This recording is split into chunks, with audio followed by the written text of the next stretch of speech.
So if you want to call yourself pro-life, which, by the way, I think is a joke based on policies put forth by Republicans, it's not pro-life to take away food stamps from people. It's not pro-life to take away Medicaid from people. It's not pro-life to give the top 1% the biggest tax breaks in American history, which is $100 billion this year. You know what pro-life would be? Taking that $100 billion, if you're so anti-abortion, and helping women raise children.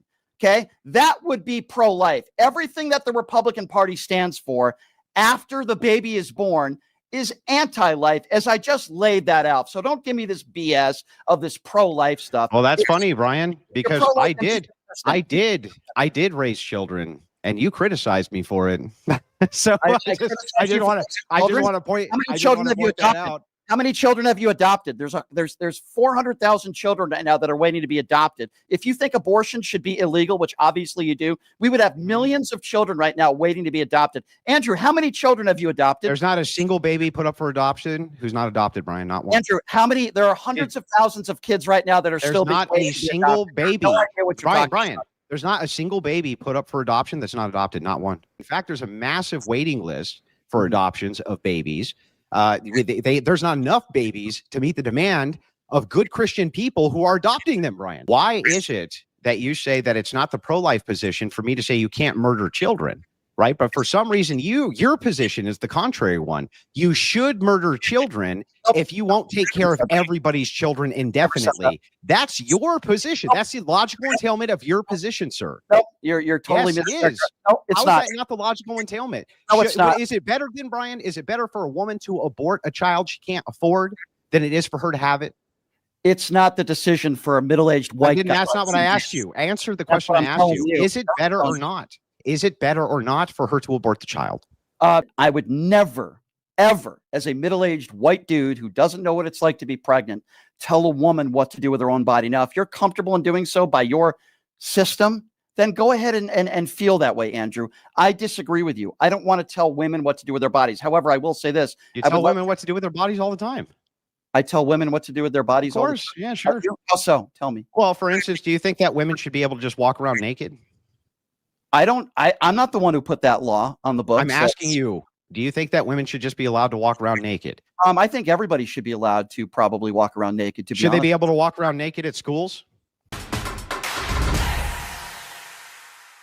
My name is Brian Shapiro.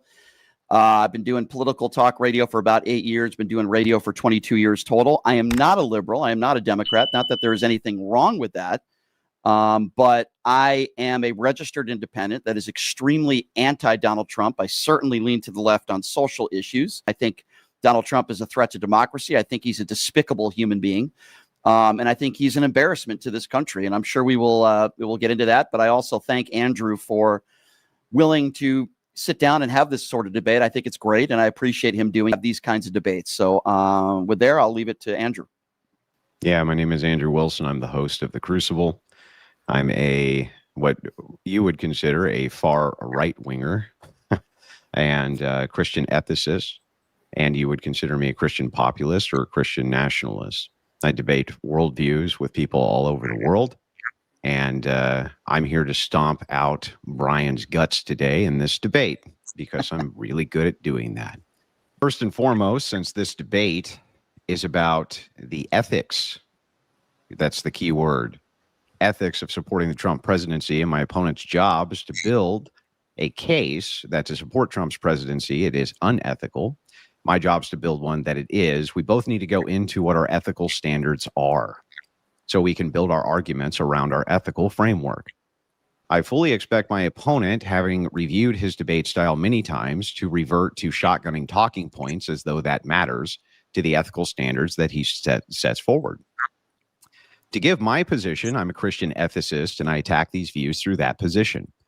The first ethical standard I will uphold is life.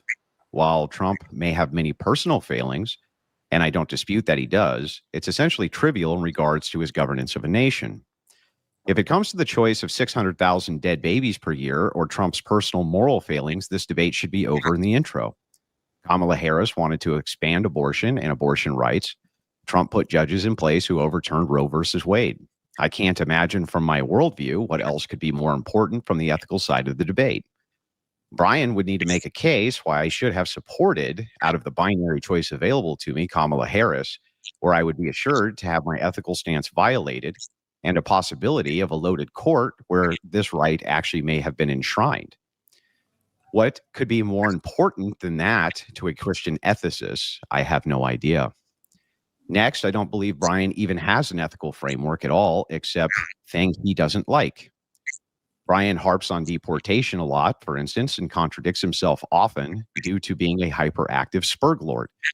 The truth is, a people has every business, in my worldview, to determine who they want to enter their nation, the means of how they enter the nation, and also to determine the peoples they want removed from that nation if they're violating the law or violating the spirit of the law. Brian will also bring up the Epstein files and has claimed many times Trump is involved in a cover-up due to the fact that he is in them. But this has never been established as a fact, and until it is, he's banking on speculation and not facts. Brian will also bring up things like Trump is a rapist, but his standard for evidence there is wild to say the least. Trump has never been convicted for any crime of raping anybody. Rather, he was found liable civilly, which isn't good evidence he committed a crime at all, or did the act at all. Only that the burden of proof for civil liability is much lower, and in such a hostile and politically charged environment, we have good reason to doubt this case based on a lack of compelling evidence. There are many other talking points that Brian uses, and we can get to all of them in due course of the debate. But to start with, I would like to establish the ethical system he uses, as I have demonstrated mine, and can answer his questions about it so that then we can launch into the individual issues.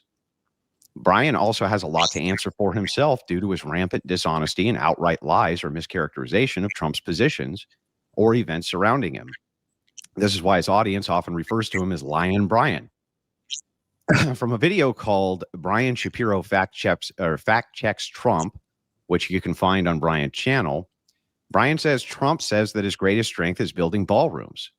The Trump quote, he then plays the video, and what he actually said is, I've built many ballrooms and many buildings, and that is my greatest strength. And then at 2:01, Brian misquotes him again after watching the video, which is the most insane part. At 3:05, Brian says that a reporter asked for Trump about extending subsidies for people to afford health care. And you can listen to Trump literally say he's not going to do that. And Brian still claims that he's going to. Trump, quote from the video played, I like my plan best. I don't give money to the insurance companies. I give it to the people directly and let them buy their own health care. Reporter asks if subsidies will be extended. Trump's response is, I'd rather not extend them at all. It may be that some kind of extension is necessary to get something else done because the Unaffordable Care Act, referring to the ACA, has been a disaster. At the 5-minute mark, Brian says that Trump wants to cut off health care for 20 million Americans, which is fucking crazy too, right? He also claimed in that same video that I called a debate opponent that I was engaged in a debate with a whore, which is an outright lie. He just outright lied about that. I have no idea why either. And so what are the ethics there? I think he also needs to account for those things. In short, what's his ethical standard and how does Trump violate it? What am I doing incorrect from my ethical view by supporting Trump? This is what needs to be established. Not to mention, he also told a series of lies about what happened on Piers Morgan. He claimed that I was running away from him for a debate when I was having technical issues. And I have all of the receipts to demonstrate this for Brian today if he doesn't want to retract the statement, or he can just say, you know, I was mistaken. And we can leave it at that. The floor is yours, Brian. I think at the end there, you brought up Piers Morgan. And can you guys hear me okay, by the way? Yeah, the two criticisms I brought up was the first thing you claimed that I called a woman a whore during a debate, which I did not do. That was a complete fabrication. And then the second thing was that you had brought up that I was running from you in a debate, which I was definitely not. Let me address that. So let me address that first. For those of you that are unaware, me and Andrew were on the Piers Morgan show last week. I guess Andrew had some technical difficulties at the time. What I did is I went on Twitter and what I thought was a funny joke. It didn't go very good for Andrew. I think he was, dodging me or something like that. And then I put a smiley face at the end. It was in good humor and I thought it was funny and I was laughing while I was tweeting it. And I didn't expect that the response to that would be somebody calling me retarded and getting so upset that you would put a paragraph in there and call me a libtard and all this other stuff. And then after you did that, I actually was laughing more because I couldn't believe how triggered you got and how upset you got over what I thought was an honest joke. and I was laughing about it. I have no idea what happened, whether you had technical issues, whatever. Okay, fine, I believe that, but I was making a joke about it, and I have a sense of humor, and I thought it was funny, and I thought it was a little strange that you got that upset and responded in the way you did, calling me a word that I don't usually use on or off the air, but calling me that was a little strange. So that's addressing that issue. I don't remember the tweet where you're saying that you called a woman a whore. I don't remember that. I would think I maybe was referring to the video of 2 weeks ago when a woman, which is something, by the way, that I won't do. I'm not interested in talking about your family, and I'm sure you're not interested in talking about my family. But she had mentioned your wife, and I'm not going to get into that. And you know, that's a video that kind of went viral and exploded. I don't remember the exact terminology that I used in describing that. You told a caller that I called her a whore, which was just not true. A caller that called into my show? Yeah. Okay. Well, in that specific video, I don't think you used that terminology. Then it's quite possible if I did say that. I don't remember saying that. But if a caller called in, you know, I'm on the air 10 hours a week. Sometimes I would imagine I could mischaracterize things, but I do think that you were extremely triggered. I think even you would agree with that in that specific video. So you made a lot of judgments in about 5 or 6 minutes about me, about what I'm going to say. You brought up Kamala Harris, which to me has absolutely nothing to do with what we're talking about, which is Donald Trump in this specific situation, his character, his flaws. Yeah, I am going to bring up the Epstein files, and but I would ask you this question.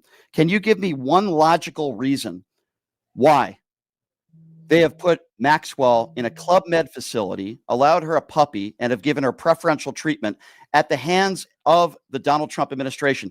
Can you give me one logical explanation and reasoning behind they did that? Can you also explain to me Hang on, why? 1 point at a time, Brian. Okay. Why would they do that? Okay. Why would they do that, Andrew? Yeah, so a good logical reason for this would be that they want to get more information out of her as to what's going on between these various cases. That could be one logical reason. Another reason, which is likely a good reason, is that she's going to cut a deal for names. That's another possible reason.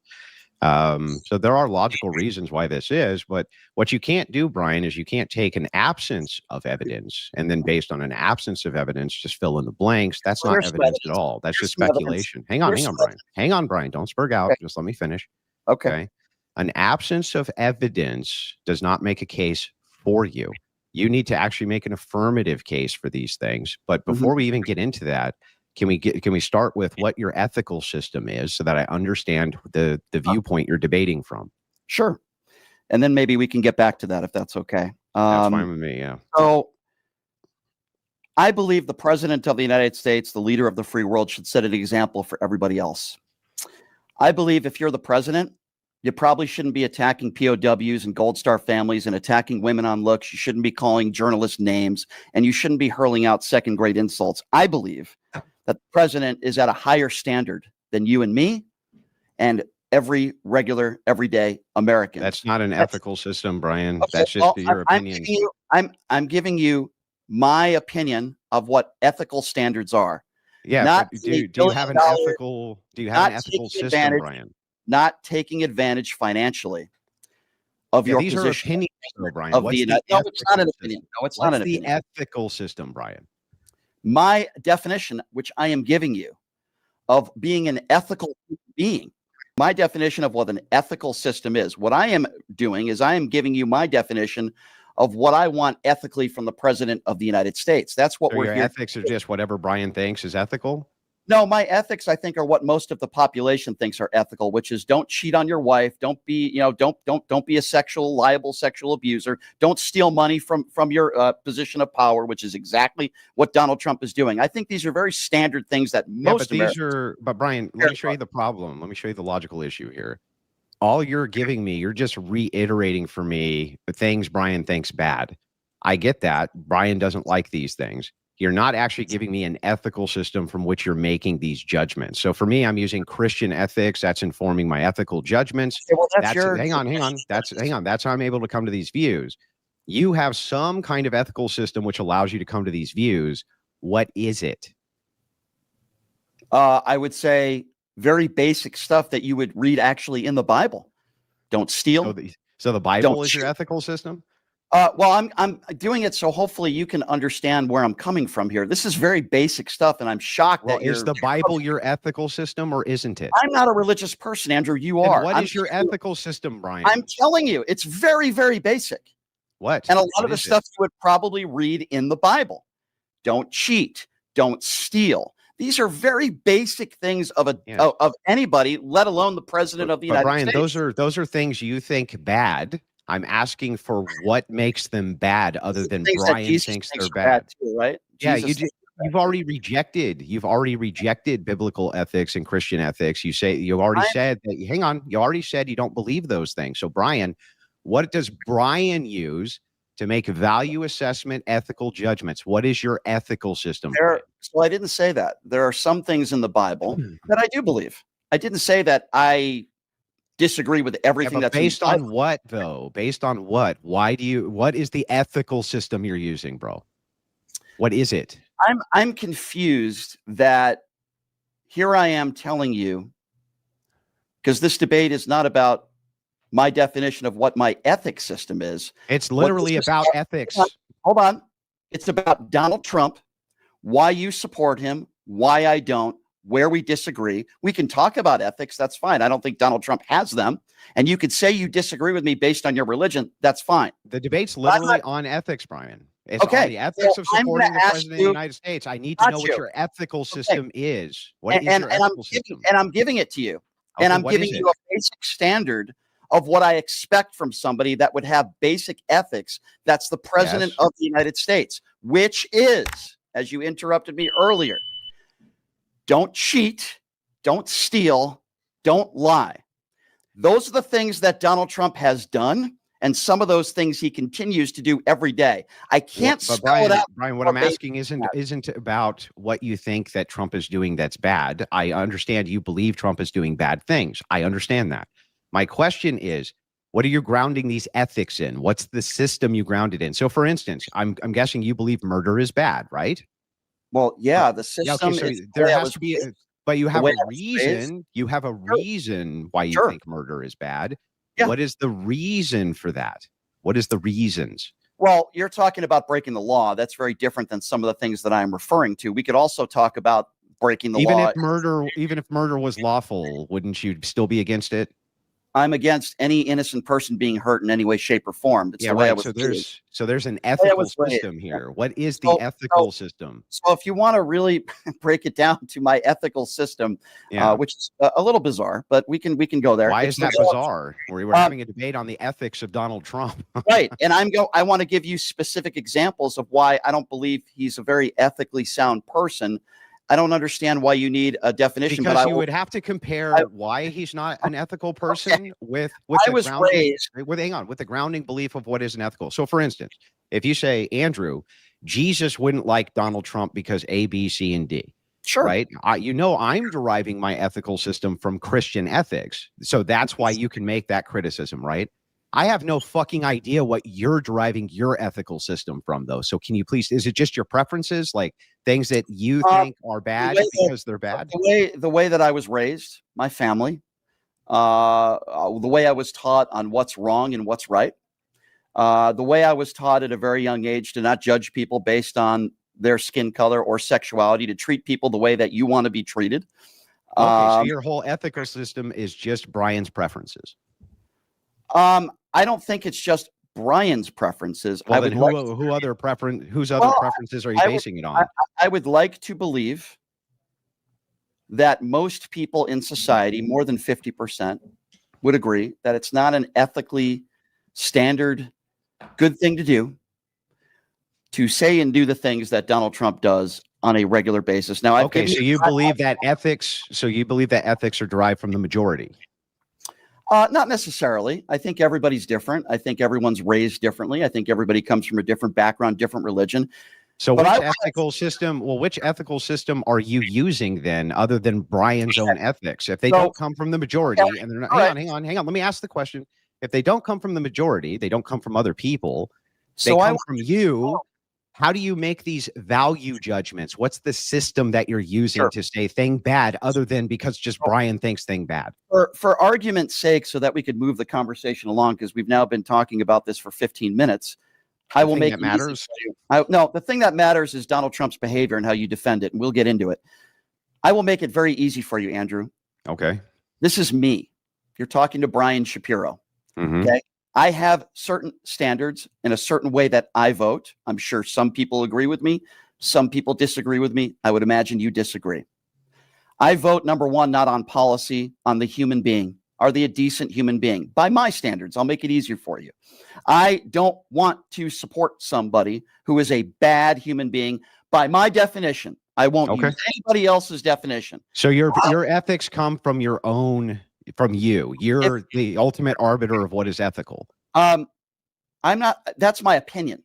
Okay, and what I think. Then what is this system for ethics here? So if you say all of these things are bad because I think all of them are bad, I can accept that. You saying you're the ultimate arbiter of what is ethical, I can at least accept that.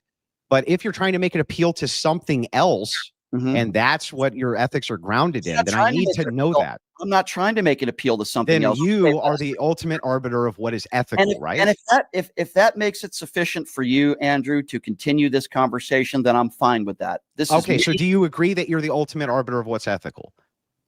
These are my opinions on what I think are ethical. You might think cheating on a wife and having sex with a porn star 2 weeks after Melania has a baby, there's nothing wrong with that. I think that's unethical. That's not my question, though. We can get to those things. I'm just asking you, is Brian Shapiro, when you make an ethics claim, it's based solely on Brian Shapiro's opinion.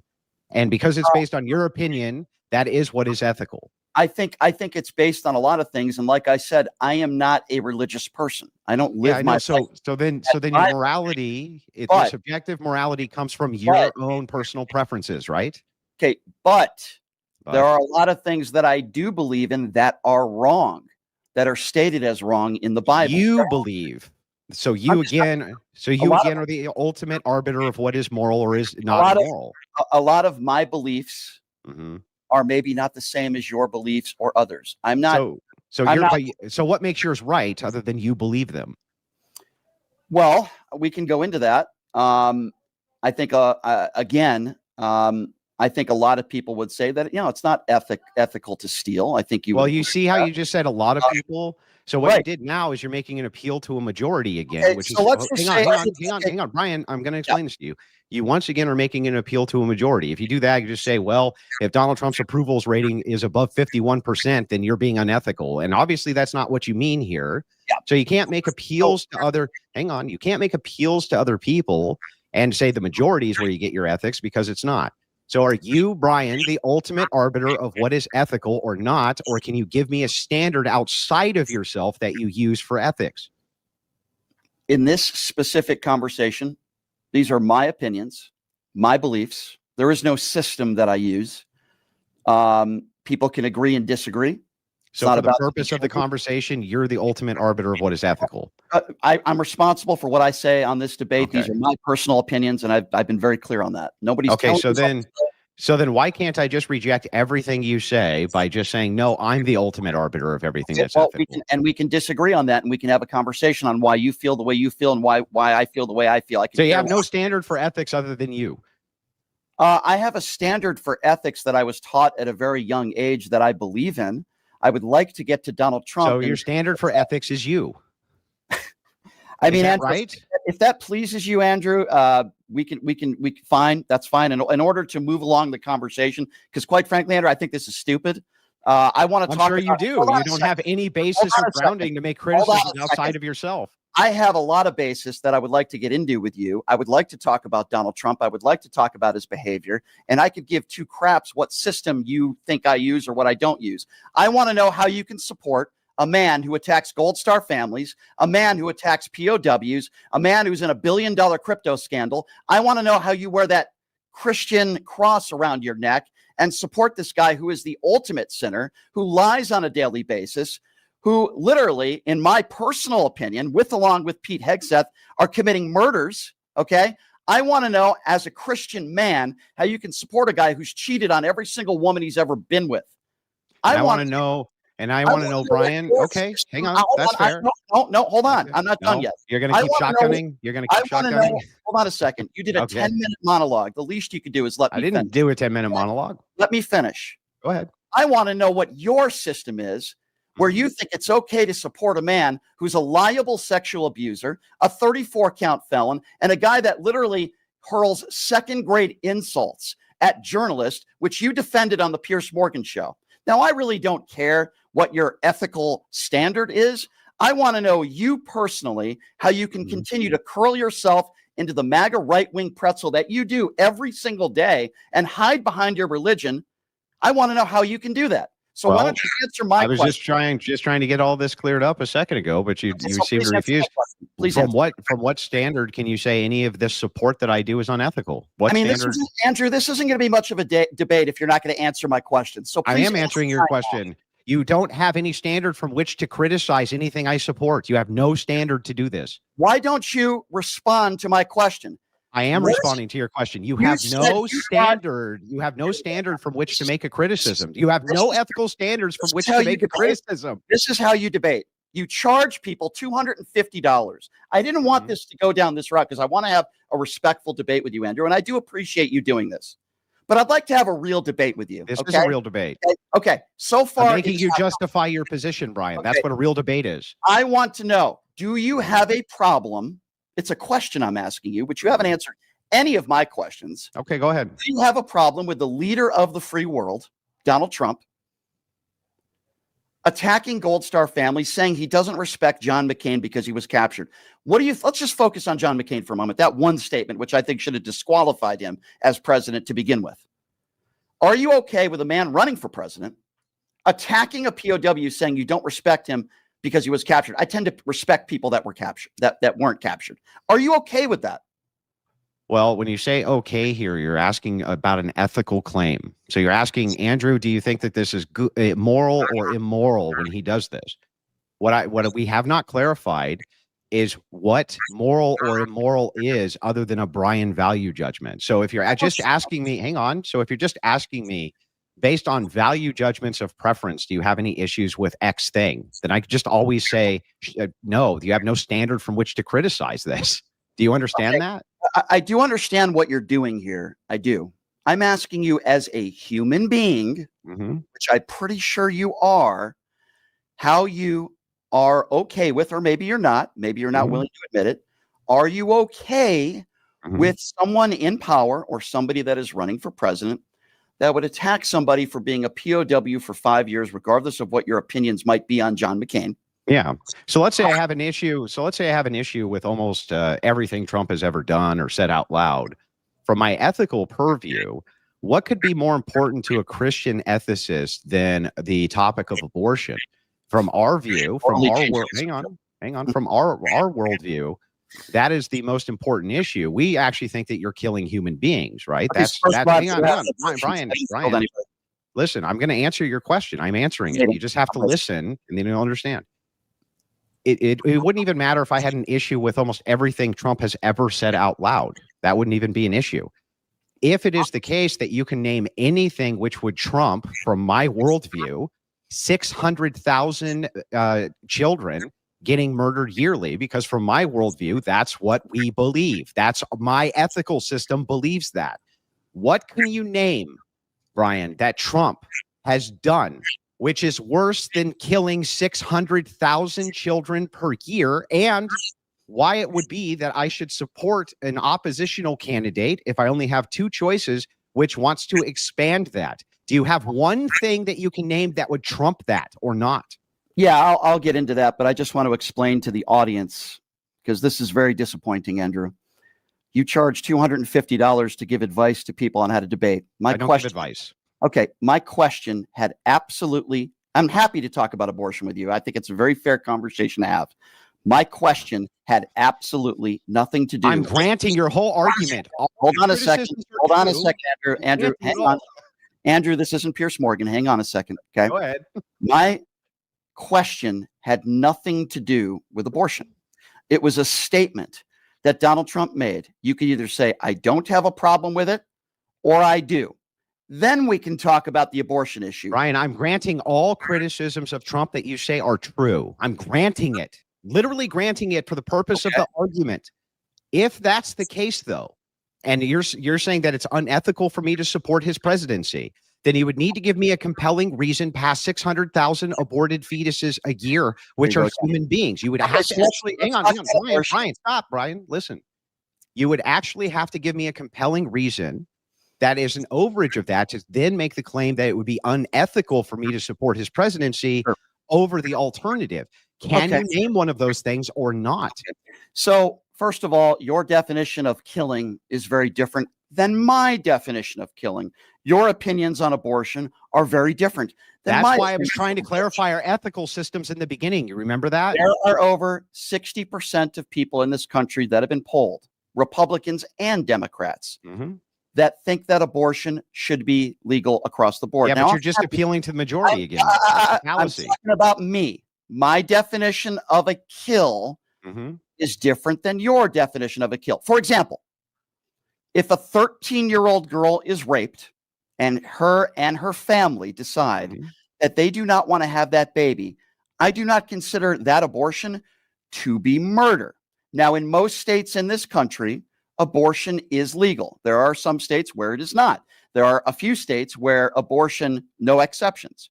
My definition is different than yours. We can get back to the abortion issue, but going back to and by the way, if you want to talk about your definition of 600,000 kills, well, I could tell you this, Andrew, 20 million people are going to lose their health care coverage, Medicaid. Many of those people rely on that health care coverage because they cannot afford health care. Are 600,000 of them going to die, Brian? Let me finish, Andrew. Okay, go ahead. I can tell you that because of Donald Trump's failures during COVID, he is partially responsible for millions of people that died. He did not take the virus seriously. He turned his COVID press conferences into campaign rallies. He talked about injecting yourself with disinfectant. A lot of people died, Andrew. And I'm not saying every single person died of COVID because of Donald Trump, but I can tell you a lot of people did die because Donald Trump and many of his stupid supporters did not take the virus seriously. They still don't. I almost died from the virus. And as I was in the ICU for 2 weeks and I almost died of COVID, I had to listen to people on the right talk about how this was a hoax, that it was fake. It wasn't real. This has nothing to do with any points that are being made, Brian. It does, because you're talking about people that are being murdered. I would imagine the unborn. Again, my definition of a kill when it comes to abortion is very different than what your definition. Okay, what is it? Here's the difference between you and me. What is the definition then of murder for you? Especially when it comes to this issue. Okay. I don't tell people what to do. I don't want to tell people what to do. If you, Andrew, want to have 100 kids, I wouldn't recommend it, but you're welcome to have 100 kids. I'm not going to tell a woman that she cannot have an abortion. It is a fundamental difference. Now, late-term abortion. Are you going to tell a serial killer that they can't be serial killers, Brian? You are comparing, which is beyond asinine with all due respect, a serial killer going out there and killing people in society to abortion. My definition we consider it murder. My ethical system considers it murder, Brian. Okay, well, I don't care what your ethical system says. Yeah, right, but we're having a debate on ethics, Brian. We're having a debate on ethics. We're having a debate on why you support Donald Trump and I don't. What's the title of the debate? Okay, I didn't put the title in. Your producer or moderator did. I didn't make the title of this. In fact, when we did actually say that the topic of the debate is it ethical to support Donald Trump? So this is why Andrew's trying to hone in on the ethical system, but he did grant it and say that, Brian, your ethical system is like a preference-based ethical system, and then he granted the things you said, so you guys can move on with the different claims. I would like to do that, but Andrew, you're muted, I think. Andrew still didn't answer my very basic debating 101 question. He pivoted to abortion. I asked him, are you, a very basic question that I think anybody would answer, no matter what your answer is, when Donald Trump attacked the service of John McCain. And by the way, I'm not a Ron DeSantis fan. I'm not a J.D. Vance fan, but one thing I would never do is crap on their military service, which I respect very much. Donald Trump said he didn't respect John McCain because he was captured. This question has nothing to do with abortion. Are you okay with that? And are you comfortable supporting a man who attacks a POW because he was captured? That question has nothing to do with abortion. I don't care what your system comes from, or quite frankly, I don't care what your religion is. This is Andrew Wilson versus Brian Shapiro, my opinions versus yours. I'm not okay with anybody, let alone somebody who's running for president of the United States, crapping on somebody's military service and saying you don't respect somebody because they were captured. Oh, yeah, by the way, Donald Trump dodged the military multiple times. All right, hold on a second. I think Andrew's microphone's having trouble. I think we're good. You guys can hear me okay. Yep, so, yes. Brian, yes. Do you understand what granting a position means in a debate? I absolutely do, and I'm not going to be talked down to. So if I'm granting...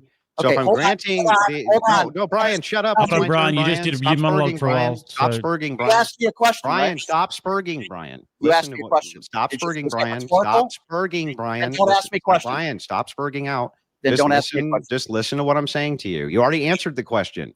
So the thing is like, if it is the case that I'm granting the position, what I would need from you is why it would actually be unethical if I give you this thing, which is the paramount to my ethical system. In this case, it would be abortion, 600,000 lives per year. Even if I granted the COVID thing, let's say that Trump killed 1 million people due to mishandling of COVID-19.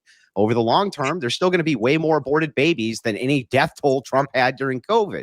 So if it's the case, you have to tell me again, Brian, what could possibly trump that for a Christian? What could trump that when I have a choice between Kamala Harris and Donald Trump? She's going to expand these rights for abortion, enshrine them into law, right? Thus killing way more from my worldview, people, human beings. What would ever trump that? Why would I have voted for her instead? Why? Can you tell me that or not? Sure. A lot of different reasons why. Okay, I can go into this, but why I think Kamala Harris would have been a far better candidate. First of all, I don't believe we would have been headed towards a recession. I don't believe we would have had to deal with the tariffs. I don't believe Kamala Harris would have rolled out. Would she have expanded abortion rights, Brian? Andrew, it's my turn now, right? Would she have expanded abortion rights? Andrew, smoke a cigarette. Can you answer the question? Would she have expanded abortion rights? Andrew, you don't get to just ask a question. Would she have expanded abortion rights, Brian? Okay, so Andrew, you're supposed to be the master debater. That means let me. I just want you to answer one question. Guys, if we keep on going back and forth like this, we're going to need to do a cross-examination. So maybe 20 minutes each. Do you guys want to do that? 20 minutes each of cross-examination, or do you want to just answer each other's questions? I would like to finish answering Andrew's question before he asks me another one. He asked me about Kamala Harris, right, Andrew? You asked me why should I have voted for her over Donald Trump? No, that's not what I asked you. He asked you why from his perspective. Listen very closely to what I asked you so that you understand what I'm saying to you. From my Christian worldview, abortion is murder. It doesn't matter what you think, Brian. It matters in this case what I think. That's my worldview. That's my interpretation of the world. Okay, that's my ethical system. Yours is based on whatever Brian thinks. Right. So it's just as valid for me, I guess, to say whatever Andrew thinks. Sure. Fine. I consider each of these things. I consider each abortion a murder. I consider each abortion a murder. So if that's the case, there's 600,000 murders per year going on inside of this nation. Trump moved to overturn Roe v. Wade, thus moving the goal to cancel the idea of women being able to have abortions. Kamala Harris was going to expand this and enshrine it, meaning that over the long term, over many, many, many years, Kamala Harris, from my worldview, would have killed a drastically higher amount of people than anything you could ever pin on Trump, including COVID. If that's the case, what would be the compelling reason over that from a Christian worldview for why I should have voted for a woman who would expand that? That's my question. So if it's going back to the abortion issue, which obviously we disagree upon, and you move the goalpost, as I said, millions of people died of COVID. And I think in part because of Donald Trump's lack of leadership during COVID. And your response to that was, well, more people would have died in the future from abortions. And you used the term murder. I fundamentally disagree with you on that issue. We've established that, Andrew. I disagree. I don't think abortion is murder. You do. And I don't care. Can you just steel man my position so I know you know it?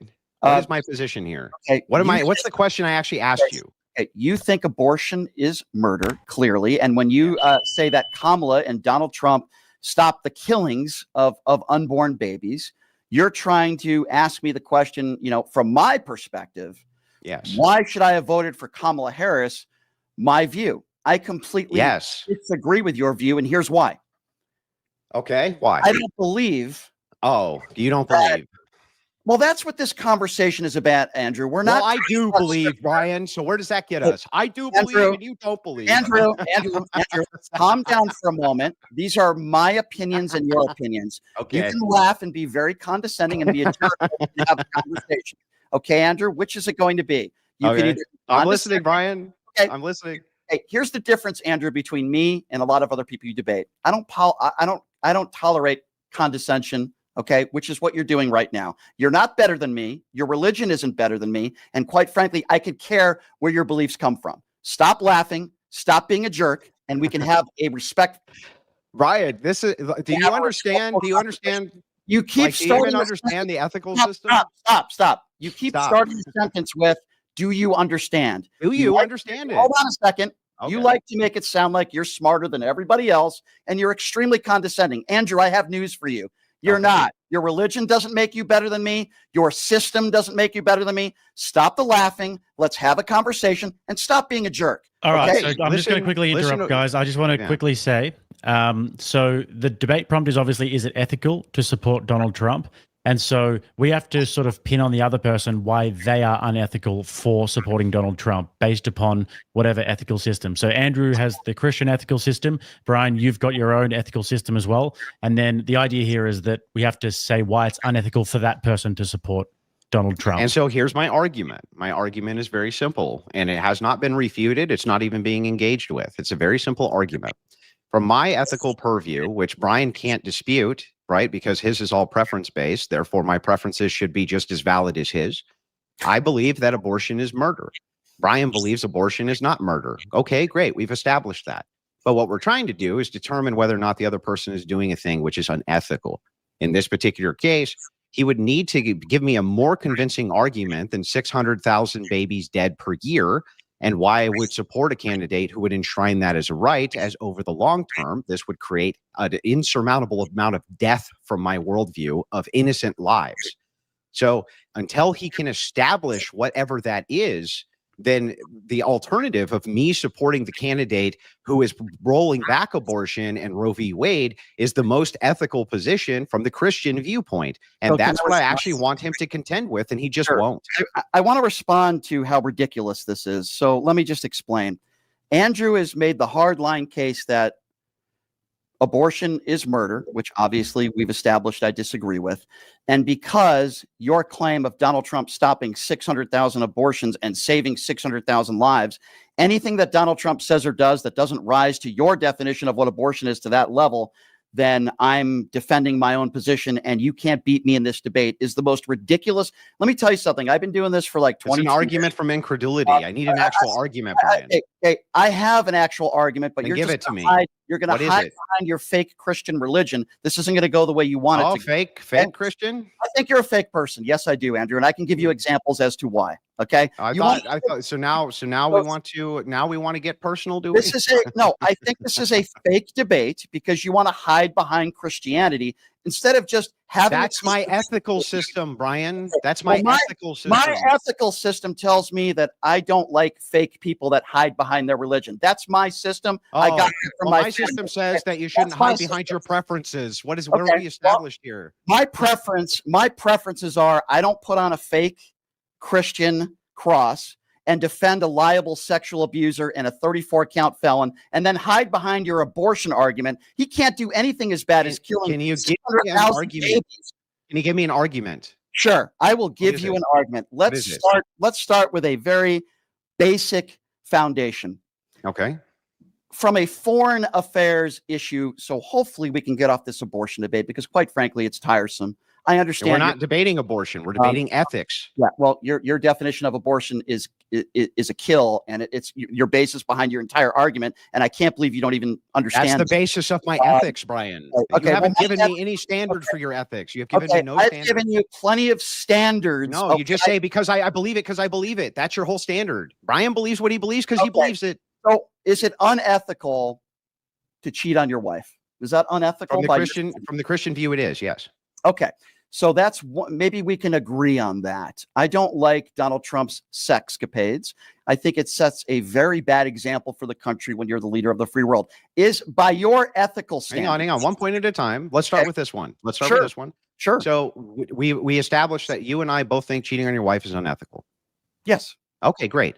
So the thing is, though, is that would it make me unethical to vote for a man who cheated on his wife if he did a policy, right, which valued a higher kind of ethical authority that I have? So in this case, guy cheats on wife 3 times, but also stops 600,000 people from getting fucking aborted per year. Hang on, Brian. Hang on.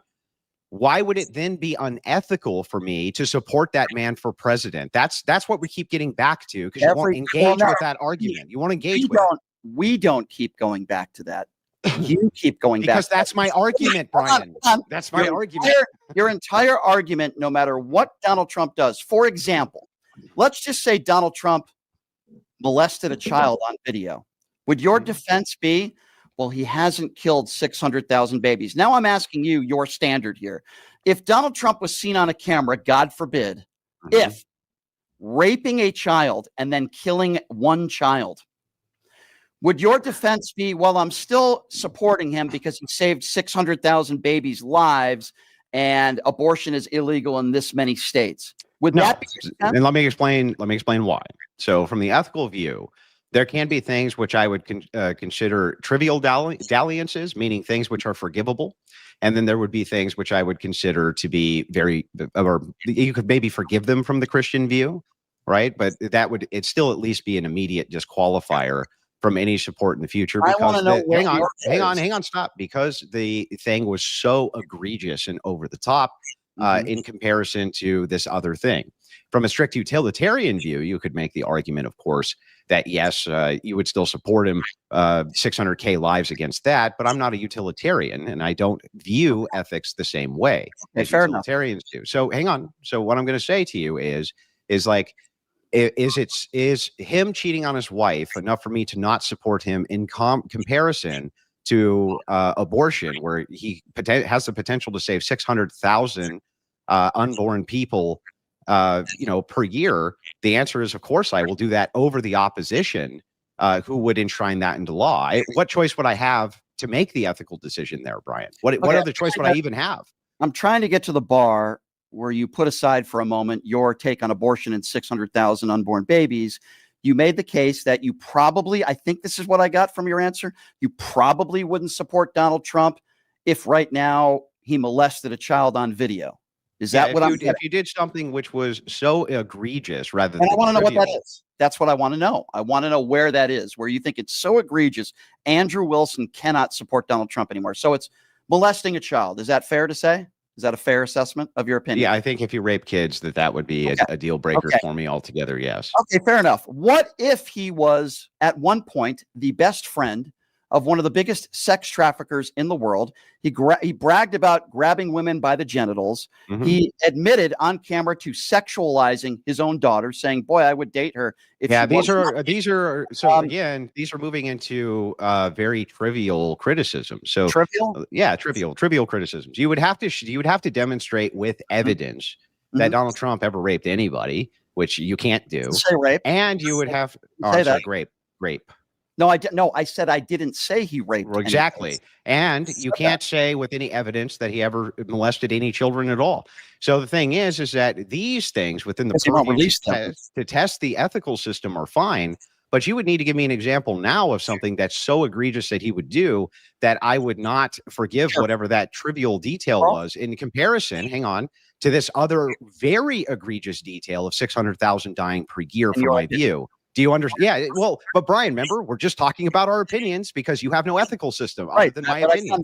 But again, I just want to be very clear. It's your opinion that abortion is murder. Very different. And it's just your opinion that it's not, right? Right. Okay, so then we're on totally equal playing field here because you have no ethical system other than opinion.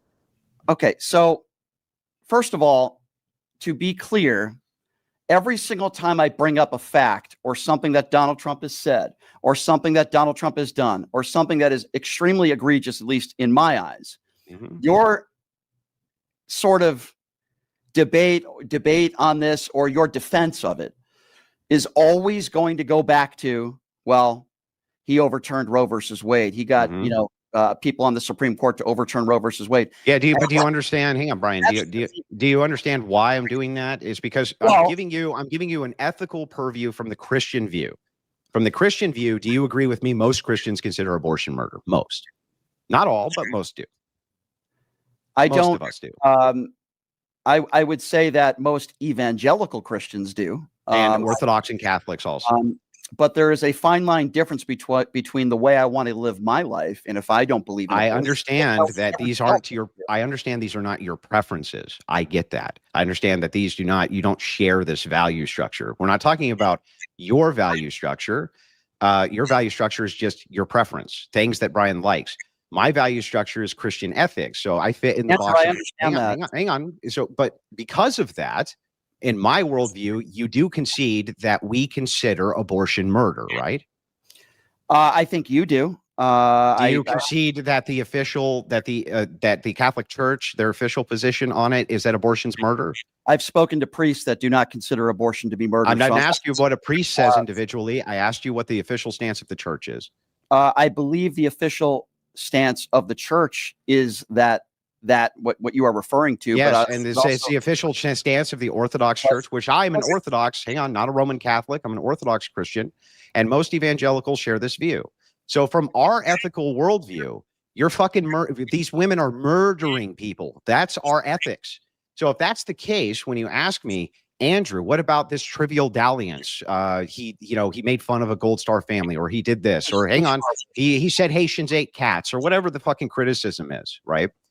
Which one of these dalliances or trivial things that you would attack Trump on would ever trump the fact that 600,000 murders per year are going on here, and he put in the mechanisms to stop it, and they're still moving against it. He overturned Roe v. Wade, and the only other person I had an option to vote for would have attempted to enshrine it in law. That's what I'm asking you for. Can you make an argument against that? The abortion issue with you is far more important than someone who incites an insurrection. The abortion issue for you is far more important than a man who's literally stolen $1 billion in a crypto scandal. The abortion issue for you is more important than rolling out the red carpet for evil, murderous dictators. The abortion issue. Well, wait a second. What do you mean dictator? You don't think Vladimir Putin is an evil dictator? Well, okay. I didn't know you were referencing him. I thought you were referencing Trump. I figured when I said rolling out the red carpet for an evil dictator, you would understand I was talking about Vladimir I didn't catch the rolling out the red carpet. Okay, sorry. That's okay. No problem.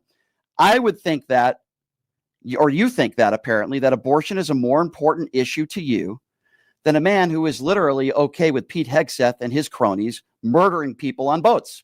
You care more about the abortion issue than apparently 20 million people that are going to lose their health care coverage, millions of people that are going to lose their food stamps. You care more about abortion than Donald Trump inviting the prince, the Saudi prince. Yeah, I know all the talking points. Is a murderer. Yeah. So let's go through these. So let's go through these one at a time. Let's start with rolling out the red carpet for a dictator. Sure. From a Christian worldview, if we believe you're murdering 600,000 people per year, do you think from our view, it would be more important that Trump rolled out the red carpet, even if I granted it, for Vladimir Putin, or that he put a stop to those 600,000 murders per year? Which thing would you think, from my ethical viewpoint, be more ethical to support? I guarantee you Vladimir Putin is responsible for more than 600,000 innocent deaths. Do you not care about that? Is that not part of your... That has nothing to do with Trump. So the thing is like, what Trump. We have to do, well, that's what you just said a million times. This is about Trump. So tell me, from my view, which thing from my view, from a Christian ethical view, would you say would be more important for a Christian? Which thing would be more important? Which thing? So here's why. Can you just answer the question? Which thing from my view would be more important? Obviously and logically. The way this is going to work, Andrew, is I'm going to answer it the way I want to answer it, not the way you're just not going to answer it. Not the way Christian Andrew. Well, you're not answering any of my questions. You always go back to abortion, and it's impossible to have a debate. I'm granting your arguments. I'm granting everything you're saying is being true, and still showing you the ethical implication. What do you mean you're granting me? He did roll out a red carpet for Andrew. But even if that's but Brian, don't you understand that even if that's the case, and I just grant that this is true, I don't even contest it. Why, from my worldview, would that be more important than the 600,000 deaths per year? Sure. Why? Can you answer me that? Again, you're going back to abortion, but I will. There are millions and millions of people in this country, children that are starving. There are millions of people in this country. Where are these starving children? Government assistance. It's called food stamps. Those kids aren't starving. They're not starving. You just made that up, Brian. I actually didn't, because if you show me a starving child in this country right now, I will feed them right this second. Show me one. Okay.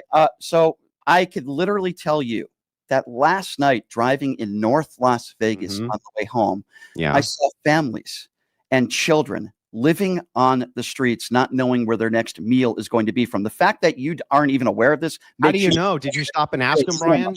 Did you stop and ask them? Here's how I knew, Andrew. Yeah, how did you know? You don't have a place to live, and you're living on the streets, and you don't have a shower, and there are people that are struggling and don't know where they're going to get their next meal from. How do you know that was the condition of these people, Brian? How do you know that? Did you even ask them? People that were living on the streets, that have been living there. How do you even know that they were living on the street, Brian? Right. How do you know? Sure, I can give you that answer, and I think it's pathetic that you would even give me ask the fucking answer then. Give Okay. it to me. What is the answer? We're live on the radio, so I don't think we have to use the F word. I'm sorry, I didn't know. I didn't realize you couldn't say the F word on. Okay, don't talk to me like you talked to that chick a few weeks ago. I would appreciate a little bit more respect than that. So first of all, when I'm showing respect. Okay, well, I'm trying to be very respectful here, because this debate is. Well, you won't even engage. You won't engage with the point that I'm making over and over. I totally understand. Let me be very clear. I totally understand the point that Andrew's trying to make. And what's the counter argument? Okay, the counter argument is, number one, first of all, there are a lot of people that don't agree that abortion is murder. I'm one of them. So going by your system, there he goes with that feminine laughing. Well, because Brian, you said that all ethics are going by your ethical system. Yeah. It doesn't matter what Donald Trump does, what he says, or the lives that he is responsible for, if it doesn't go to the extent of 600,000 babies. What's the argument then? What is the argument? That's not an argument that you're making. It's a joke. It's an argument. It's a joke. Now I'm going to go back. So you don't have an argument? You have no counter argument at all. I have plenty of arguments if you'd like to listen. Now, hang on. But what's the counter argument to this? So what you're saying, hang on, Brian, what you're saying is this. You're saying, Andrew, listen. You and I have different ethical systems. Yeah, no shit. That's established, right? Both of us have different ethical systems. That's why I spent the entire beginning part of this trying to establish what your ethical system was so that we could have a conversation. It's just reduced to Brian's preferences. If that's the case, then whatever you prefer is only as valid as everything I prefer. And if that's the case, hang on. If that's the case, it's not just preference, then what is it? This argument is based on your religious preferences. I don't care. Okay, hold on. I don't care what your religion is. Well, then how do you have an ethical debate then? Hey, here's why. Because there are people out there that are extremely religious people. They're like Donald Trump's former pastor who has molested kids, who is in jail right now. Good, that's where he belongs. Hold on. There are people out there that preach their religion every single day. They call themselves people of God. They go to church every Sunday. And these are some of the same people that cheat on their husbands or wives, that commit horrible crime. This is why I say I don't give an F what Andrew Wilson's religion is. What I do care about is the president of the United States, who attacks Gold Star families, who attacks women of color, who has no problem in allowing people from South Africa that are 100% grant them amnesty. Won't do that for anybody that looks brown. I care more about what the president is doing in this country and the fact that food stamps are off the table for millions of Americans, 20 million plus losing healthcare coverage. Now, if you want to continue to talk about your religious system, I could care less what that is. I want to know how you can continue to defend and support the man that is in charge right now. Okay, I'll tell you. He lies every single day. Yeah, I'll tell you. So many because people. Any of the trivial things which you associate with Donald Trump, it's not trivial. Any of the trivial attacks that you give to Donald Trump, you have not successfully yet engaged with my actual argument, which is just this, and it's a very simple argument. We're debating about worldviews right now. Your worldview is that Trump bad. I get that. I understand. You think Trump bad? Not my worldview. Okay, well, you think Trump do bad thing. Okay, that's at least your worldview. Trump do bad things. Okay. Yeah, Trump do bad things. So hang on, bro. Calm down. Calm down. I'm almost done. It's Trump do bad thing. It's like, okay, I can grant that you believe Trump do bad things. But the thing is here is that because we're having a debate on our epistemology, our how we interpret knowledge itself and what our actual ethical systems are and how we interpret what's unethical and what isn't unethical.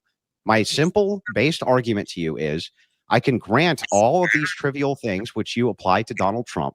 And even if I do, from my ethical worldview, which is just as valid as yours by your own admission, I should still support him because that would be the most ethical thing to do if 600,000 babies per year are dying. That's what I would love to have a counter You're a argument one-position to. voter. You're a one-position voter then. Why don't you just admit it? The abortion issue. I'm not a one-position voter, but I would say that's the most important position. So if I can't come up with anything else because it doesn't rise to your opinion of abortion and what Donald Trump has done overturning Roe versus Wade, then what are we here for? Because we're here to establish whether or not Christians are doing something unethical by supporting the Trump presidency when hang on, stop. When from the Christian view, what could be more ethical than supporting somebody who rolled back Roe v. Wade based on the trivial things that you attack Trump for? I'm not necessarily saying that Christians are doing something unethical. I'm talking about how Donald Trump is doing things that are I just lit my cigarette backwards. That was unethical. Unlawful. You can smoke as many cigarettes as you want, Andrew, and I'm not going to judge you on that. I made a joke earlier. I do that from time to time, like I did on social media. But the point that I'm trying to make here, which I think you're failing to understand, is that I'm not making the case that everybody who voted for Donald Trump is an unethical person. In fact, I have friends of mine who have voted for Donald Trump. I've dated women who have voted for Donald Trump. The case that I make is I think everybody has different reasoning. Some people might be a little ill-informed. Some people might be uneducated. Some people might not care. Some people might have boatloads of money and they know that Donald Trump is going to save them money on their taxes and they don't care how unethical he is. Everybody has different reasons for why they support Donald Trump. I agree. If your case that you're trying to make here today is everything that I bring up is super succeeded by the abortion issue, then it's very difficult. We disagree on abortion. Okay. That's obvious. Okay. We both disagree. You think it's murder based on your religion. I guess my question is, are you capable, Andrew, right now of having a man-to-man conversation with me? That's what we've been doing. Hold on. Let me just finish the sentence. Maybe putting religion off to the side, even though I know your Christianity is obviously very important to you. Are you capable of having a conversation without invoking religion? Can we do that? My entire worldview is dependent upon Christian ethics. My whole worldview. Everything I believe is informed through Christian ethics, including how I interpret the world, how I interpret logic, how I interpret philosophy, how I interpret epistemic claims, ontological claims, how I interpret cosmological claims. All of those things are informed by Christianity and Christian ethics, including my political takes. What you're asking me is to set aside the very value set which we're debating, which is, Andrew, under Christian ethics, what is the most important thing to support and why should Christians support Trump? I'm laying out a very clear and concise argument for why I think the most ethical thing that Christians can do is support the candidate which is pro-life and has been successful in rolling back Roe v. Wade, which can save up to 600,000 plus lives per year over the long term. So hang on. So if you think, though, that Christians have some alternative reason that trumps that from the ethical purview, that's your case to make, Brian. You have to make the case for why I'm wrong about what I think Christians should be doing. Let's talk about that. So you use the term pro-life, which I think is an absurd statement because most Republicans that are anti-abortion is the word I would use, not pro-life like you. As soon as that baby is born, Republicans continually vote against government programs that can help that mother raise that child, whether we're talking about maternity leave, welfare, food stamps, almost every, and by the way, Republicans have been trying to shut down unemployment benefits for years. So if you want to call yourself pro-life, which by the way, I think is a joke based on policies put forth by Republicans, it's not pro-life to take away food stamps from people. It's not pro-life to take away Medicaid from people. It's not pro-life to give the top 1% the biggest tax breaks in American history, which is $100 billion this year. You know what pro-life would be? Taking that $100 billion, if you're so anti-abortion, and helping women raise children. Okay, that would be pro-life. Everything that the Republican Party stands for after the baby is born is anti-life, as I just laid that out. So don't give me this BS of this pro-life stuff. Well, that's funny, Brian, because pro-life I did raise children, and you criticized me for it. So I just want to point that out. How many children have you adopted? There's 400,000 children right now that are waiting to be adopted. If you think abortion should be illegal, which obviously you do, we would have millions of children right now waiting to be adopted. Andrew, how many children have you adopted? There's not a single baby put up for adoption who's not adopted, Brian. Not one. Andrew, how many? There are hundreds of thousands of kids right now that are still not a single baby.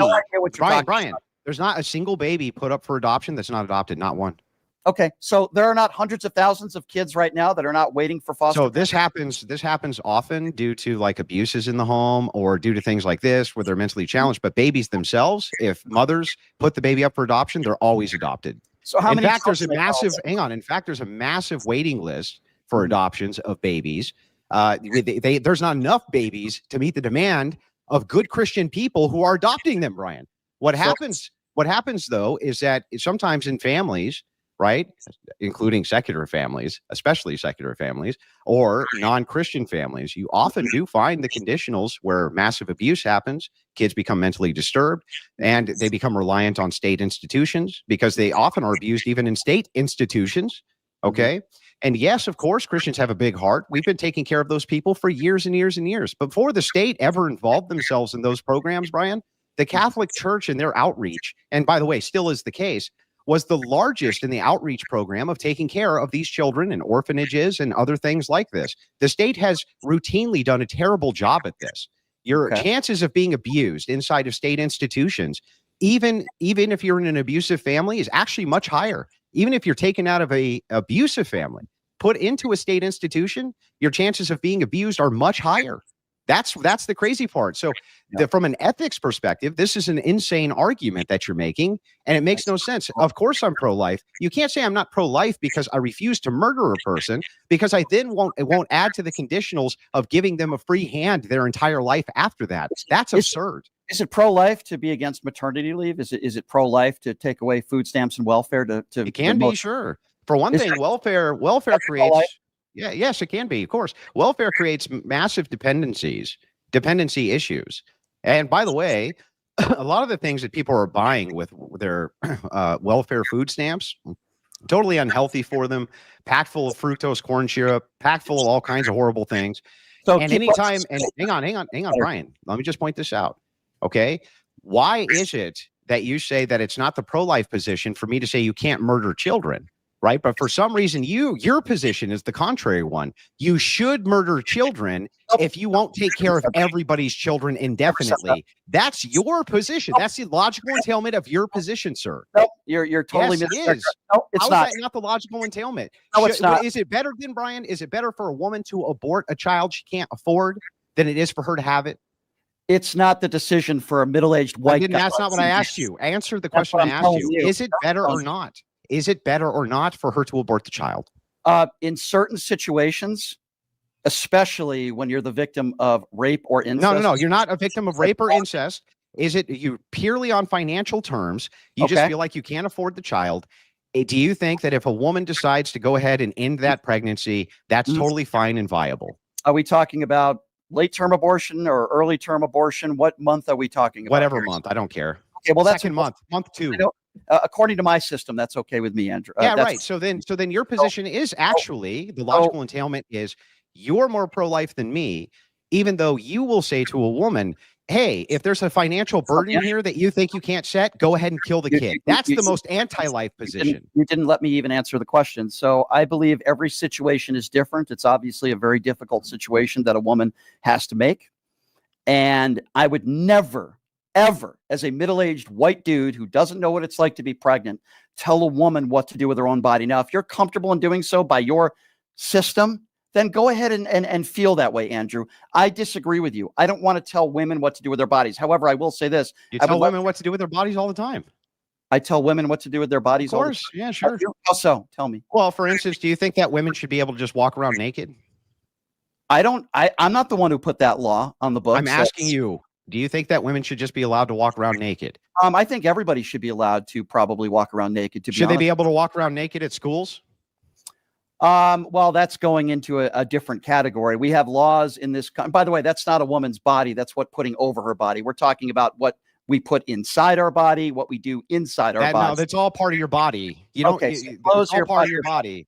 Okay, I didn't know that. Okay, so if I put on a hat, that's part of my body. So your head is definitely part of your body, bro. Okay, so hold on. Let me just get this right. According to Andrew, if I mandate what you do with your body, yes. Hold on. So if I have AIDS, if I put on a shirt, my shirt has AIDS. No, you're making a category error. Do you realize how stupid you sound? You just made a category error, Brian. You're saying that my shirt is my body. Hang on. I'm sorry, Brian. What would your argument be if the government said you had to wear a silly hat? They mandated you had to wear a silly hat. That's not my body, Andrew. That's not okay. So what was your argument? What would your argument be that the government shouldn't be allowed to make you wear a silly hat? What would be my? It's a ridiculous question. Answer the question, please. What would your argument be? Okay, so I'll answer it, but I just want to be clear here. We're talking about abortion. And now we're talking about bodily autonomy. And Andrew's trying to make the case with what clothes we wear and what hats we wear. It's a ridiculous question. Is it my body, my choice or not? Answer that question when it comes to vaccines. Is it my body, my choice? Well, when it comes to vaccinations, again, we're in a different category. And the thing is, my choice. Yeah, the thing is that here, when you're talking about this, I'm just asking you a simple logical question. I've been doing that. Do you think that it's okay to mandate what clothing, or that people have to wear clothing? Do you think that's okay to do?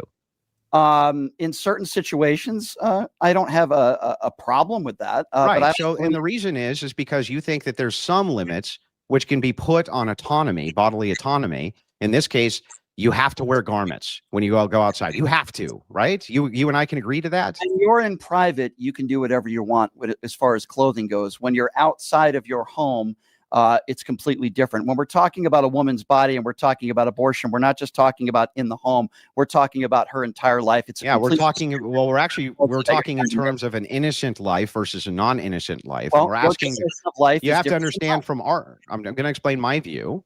From your view, when you talk about SA, a woman being raped, which is a horrible thing, and then they become pregnant for it, the argument that you make that she should then be allowed to abort is akin to making an argument to me that a mother got raped and then just went home and killed her son. It's the same argument from my view. You're basically saying you are now allowed to kill based on an egregious action happening to you. So because of that, that's the logical entailment from my view. We always go back to your definition of what killing is and my definition of what killing is are very, very different. How are we supposed to have a debate unless we can get the semantics straight, understand each other's views, and then attack those views? It's very simple. You would consider if I went out on the street right now and I shot up a bunch of people, the same as if a woman gets an abortion and kills somebody. It's a very different definition, murder, between yours and mine. I've tried to establish that for you. Okay, what's your definition of murder? My definition of murder, if it cannot survive outside the womb, then it is not a human being. That is my personal opinion. Now, then what about somebody on a life support machine? Are they a human being? Somebody outside a life support machine is already outside the womb, and at one point in their life was able to survive. That is why when somebody is on, I'm so glad you asked that. When somebody is on life support, the next of kin in many cases can make the decision with doctors on whether they should pull the plug or not. There's a reason for that. And the reason for that is because there might not be any brain activity. Okay. That's not always the case. That family members get to. And by the way, let me point this out. You're making the same exact comparison. In this case, the womb is the life support machine. For some reason, though, you just exit the human element from the human being. That's the crazy part.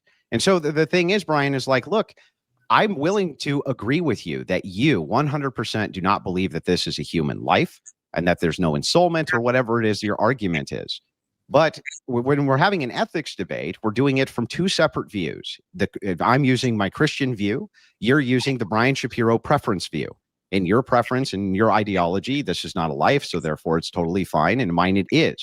But you're supposed to be demonstrating the case for why people who agree with me, who are Christians, shouldn't value this higher than whatever your trivial criticisms are of Trump when it comes to the death of this many children from our view. Now, Brian, can you do that or not? I'm not speaking to Christians, and I am not speaking to. I'm speaking to you. Okay. I'm not speaking in general terms to all Christian people, or quite frankly, anybody that's, supports Donald Trump.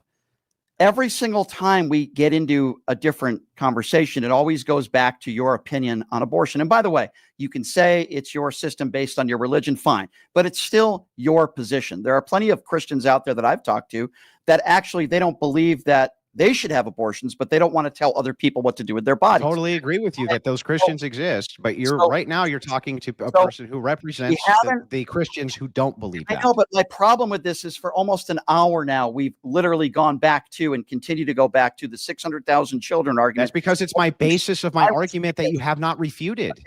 First of all, you have the right to not want to have an abortion. I understand that your beliefs in Christianity tell you, or you believe in those. Nobody's telling you. That's what you believe in Christianity, that abortion is murder.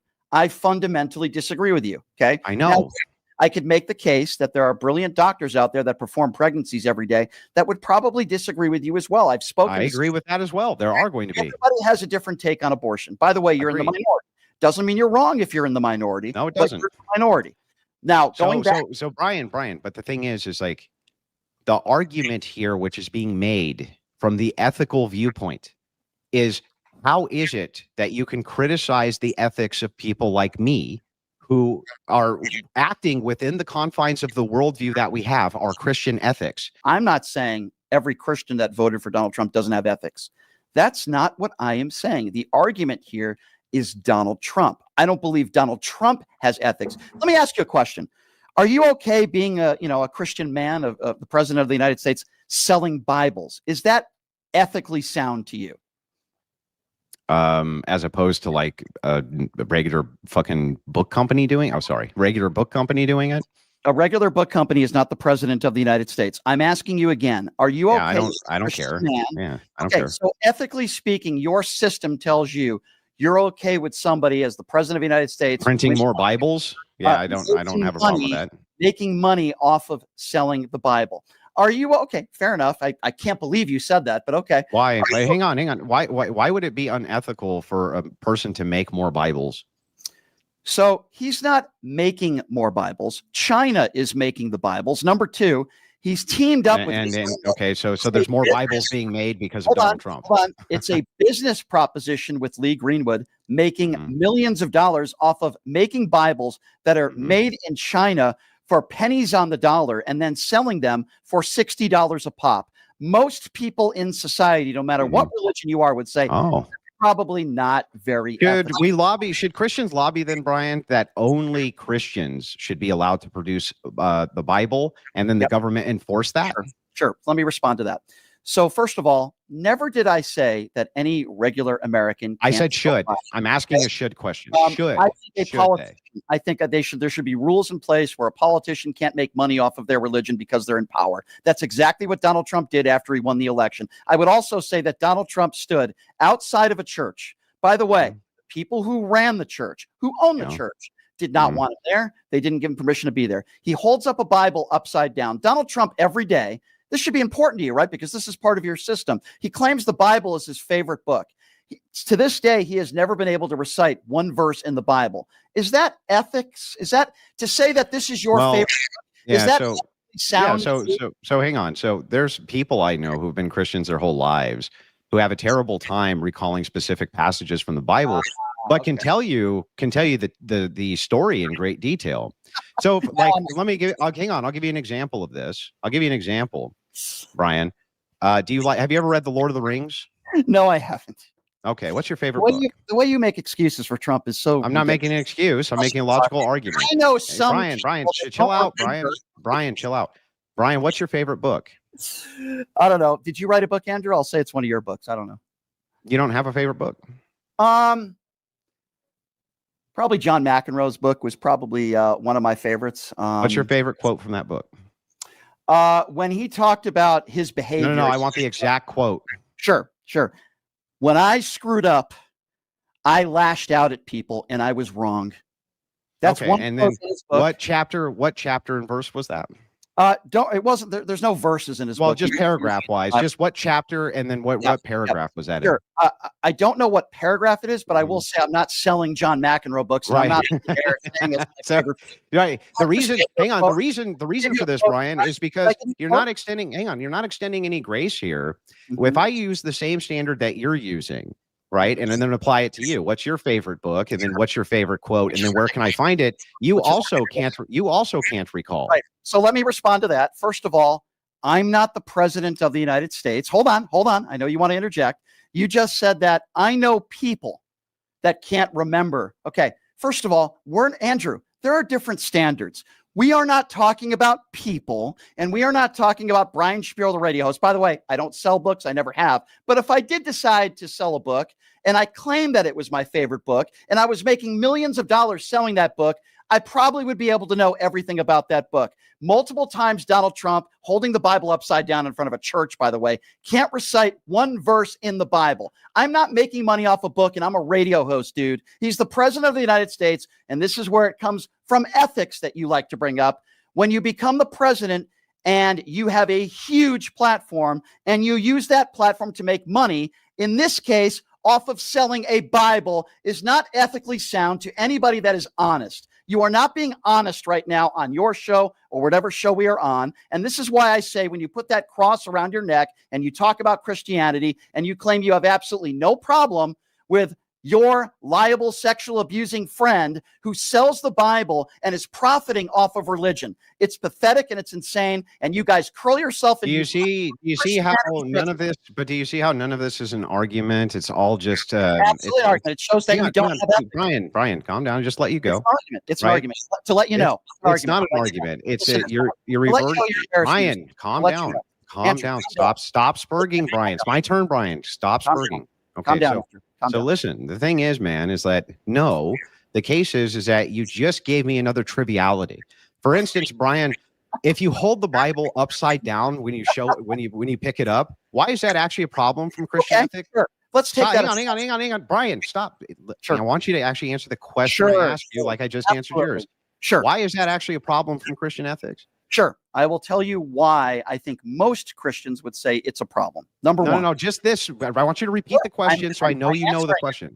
I'm answering it. Okay, go ahead. So it's not just holding the Bible upside down. So that's not a problem from Christian ethics. Let's just say it was an honest mistake. Let's just assume, for argument's sake, Andrew, that he made an honest mistake and the Bible was being held upside down. Okay, let's give you that argument.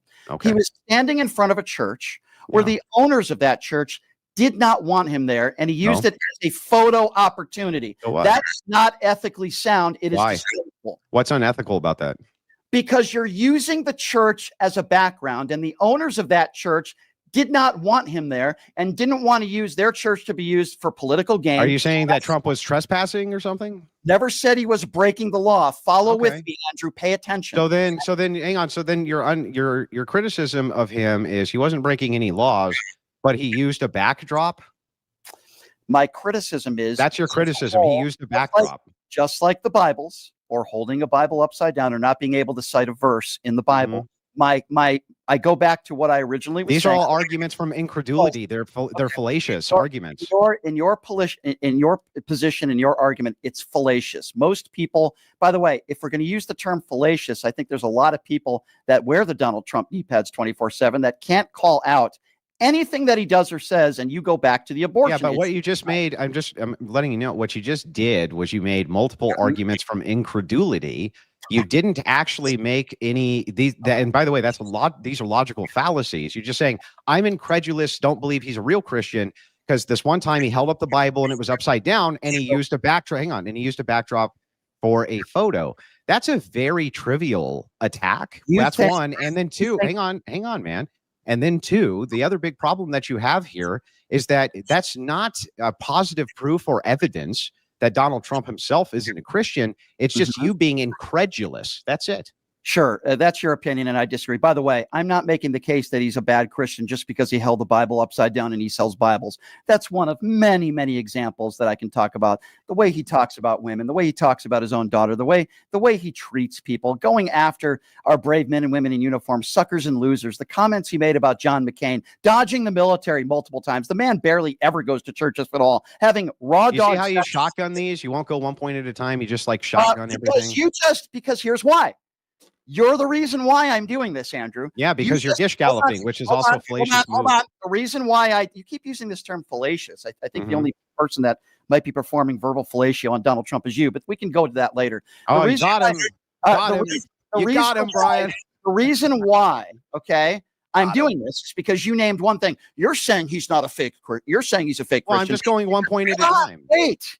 You're saying he's a fake Christian because he held a Bible upside down for a photo op. No. That's not what I'm saying. I'm collectively putting Then go one point at a time. Let's do one point at a time. I can happily do that. Then let's do it. You were making the case, and you were making it sound like I'm only saying he's a fake Christian. No, what I'm saying is that each point that you make, right, it seems that most of the attacks are very trivial and made from the position of incredulity. In other words, you're not actually giving us a standard. Is sexual hang on, Brian, just chill out. You're not giving us a standard at all for why it is, one, that these things are bad from the Christian worldview, and for two, you're not giving us anything other than you're just incredulous that a real Christian does X. It's a no true Scotsman fallacy on top of it. Now I know that. So help me out. Let's go to the next one. You were saying sexual molestation or something. Talk about that. So over 1,000 children have been molested by the clergy, and I know it was a huge cover up. So I don't want to talk about molestation. No, let's talk about it. But let's talk about Donald Trump. No. Hang on. First of all, hang on. You just made a claim. First of all, Brian, that's Roman Catholicism. I'm an Orthodox Christian, Eastern Orthodox Christian, not a Roman Catholic. Gotcha. And secondly, Brian, if you want to bring up the molestation scandals of the Catholic Church, then you need to bring up the molestation scandals of public schools. And once you realize that in public schools, you're almost 100 times more likely, and I can give you the study on this, to get molested under the state institution than you are in a private Catholic school, you realize something very important. Yeah. Predators go where the children are. And it doesn't matter if that's in a state institution or the Boy Scouts, a private club, or if it's in a religious institution, it doesn't matter. Predators are going to go where they have access to kids. Understood. And you are trying to lay this fallaciously at the feet of one organization while sparing the other that you would recommend those kids engage with. This is really important. So I know, Andrew, you do a lot of debates, but this is a perfect example of what I do. I teach this in my class, by the way, the definition of whataboutism. So I never made the case that kids aren't molested in schools. Kids are molested in every facet of life. It's terrible. I know we agree it should not happen. I wasn't making the case that it doesn't happen elsewhere. Actually, you started with whataboutism. Hold on. Okay. Sure. I wasn't making the case that it doesn't happen anywhere else. All I was simply saying is there was a big cover up, and sadly, many children were molested in the clergy. Now, with that being said, that was the whataboutism, though. Now, with that being said, that was the whataboutism. You said, what about kids in the Catholic Church? What does that have to do with the debate? That was the whataboutism. I'll tell you what it has to do with the debate. You use the fallacious argument. I'll tell you what it has to do in the debate, because you're alt-righteous Christian man, right? And Christianity and everything's perfect. But nobody said that. That's a straw man. Yep. Okay. Well, Donald Trump bragged about going into teenage girls' locker rooms in a sexual manner on the Howard Stern show. He was running the pageant. These were teenage girls. 3 of them have come forward in interviews. Now they're adult women and said, yes, this did happen. This is how it happened. In Donald Trump's own words, he went into that beauty pageant locker room without their permission. Yeah. Would you say that that's not true? Or let's just start there. Is that not true, what I just said? Well, I mean, I think that he did make this admission on Howard Stern's show. Yeah, I think it's pretty gross. It's pretty gross. Okay, thank you. We agree on that. Now, I'm not saying every human being is perfect. My vote for Joe Biden was an anti-Donald Trump vote. My vote for Kamala Harris was an anti-Donald Trump vote. Taking aside the abortion issue, which I know is very important to you. I get that. We've been through that. What has Kamala Harris done in her life? Can you name me one thing she's done in her life that rises to that level of bragging about going into a teenage? Go ahead. She advocates for the solidarity of an amendment to protect abortion for women, I which would just lead, said aside from abortion, which would can you lead name to something else. what would be more important than that, though? Okay, Andrew, I understand your take on this. We've talked about this for an hour and a half. Yeah, but do you understand that this is a trivial, that what you're doing Andrew, again is okay? But here, I'll just make the direct comparison. please. Let's say, for instance, I wouldn't say that I have something as personalized as that, like an affair that she had or something like this, that I would put at the same level or say it's as gross as the locker room thing. Okay. But don't you understand that that is very trivial? And the expectation of asking me, but Andrew, you and Christians like you should still support this candidate, even though this candidate's going to do X, which is completely against your view. I didn't say you had to support Kamala Harris. All I said was you support Donald Trump. Yeah, but that would be what I'm trying to get is the concession from you that from my worldview, that would be the most ethical thing to do. Well, from your worldview, which I disagree with, but the point that I'm trying to make— But you would admit that that would be the most ethical thing to do. It always goes back to the abortion issue with you. And I asked you to name me something else, a reasoning, but besides the abortion issue, and then you name the something else involved with abortion. Can you name me one other thing? I understand your position on abortion. You think it's murder. Okay, I get it. Disagree with you? I get it. Can you name me something else? No, I'm not. I wouldn't say that there's a specific thing, because I think you can do the heels up Harris thing, but that you can easily counter it with, well, Trump had affairs. Hang on. Trump had affairs. And I'd be like, well, that's true. And it is trivially true that this is a very gross thing that Trump did. But from my viewpoint, we're still looking at what is the most ethical thing that people who have my viewpoint and share my ethical standard, what is the thing which would convince us to move towards Donald Trump as the president rather than his opposition, in this case, Biden or Kamala Harris, who would be a continuation of Biden's policies, essentially. That would be what? It would be that, hey, this person would move towards the movement to have hundreds of thousands more children murdered from our view yearly. And I just think that you just won't take that into account because you have no counter argument for it, Brian. I do. I've given you my counter argument on why I disagree with you on abortion. Because you just don't think so. That's it. No. This entire debate has been about your opinions on abortion being murder. And every single time I bring up something Donald Trump has done, Donald Trump has said that is— well, right. Let's figure out your view here on this. I think that that's important. Why isn't abortion murder? My personal opinion, and by the way, I'm not in the minority on this opinion. I want to be very clear on that. But why does the appeal to the majority matter? Well, you're in the minority on this position, and I think you're making it sound— Why does that matter? Because you're making it sound like I'm the one that is not being— what's the word I'm looking for? I'm the one that's being, I'm just asking you what makes it not murder. Sure. And you appeal to the majority. So in my personal opinion, I do not believe it is a life. I mean, you think a clump of cells is a life. I disagree with you. People in your religion believe that. Well, wait a second. The scientific definition is that it is human life at conception. So if that's the case, then why do we allow all these cells to die in a woman's body then? Why don't we do something about that? What do you mean? Well, there are a lot of cells in a woman's body. Because it's unique. This is a unique life. That's why. Oh, okay. So those other cells aren't— when does life begin? Well, hold on. Those other cells aren't unique? Only the cell that is used— They're not unique to a new life, no.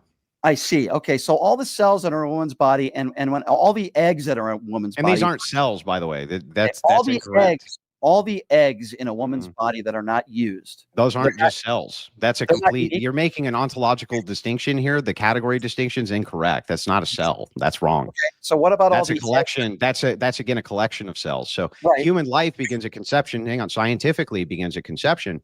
All I need from you is to tell me when human life begins. When can we call it a life? In my personal opinion, when it can survive outside the womb. That's my personal opinion. Well, wait a second. Wait, hang on. So what if the child is going to be born at 8 months but can't survive outside of the womb without assistance? Can you abort? What if a child is going to be born after 8 months? Is that the question? Yeah, but can't survive outside of the womb without assistance. I think there are different circumstances. Every circumstance is different. And I find it interesting that 90 minutes into this debate, we're still talking about abortion, and we can't talk about more. I'm just talking about the views. I'm talking about the viewpoint distinction, because you're saying to me, my ethical system makes no sense because it's against your preference. I just want to see if your preference is even consistent. I'm gonna try to condense this into what we've done for almost 2 hours right now. I've brought up Donald Trump's sexcapades, unlawful acts. I've brought up the liable abuse. I've brought up food stamps and policies that I think are really bad for the American people. And every single retort that you have given us goes back to abortion.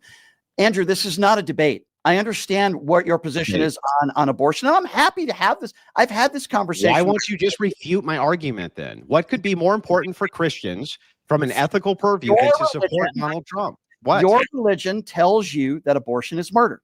Yes. Most people in this country disagree with you. Yeah, but you can't appeal to the majority for your ethics. Your ethics come from you. Okay. Every single time I bring up something ethically challenged when it comes to Donald Trump, you always go back to, well, that's not as bad as the abortion issue. And that's my argument. Well, it's a ridiculous argument. Why is it ridiculous? We're having an ethical debate here about whether or not, from my position, it's ethical for Christians to support Donald Trump as president or not.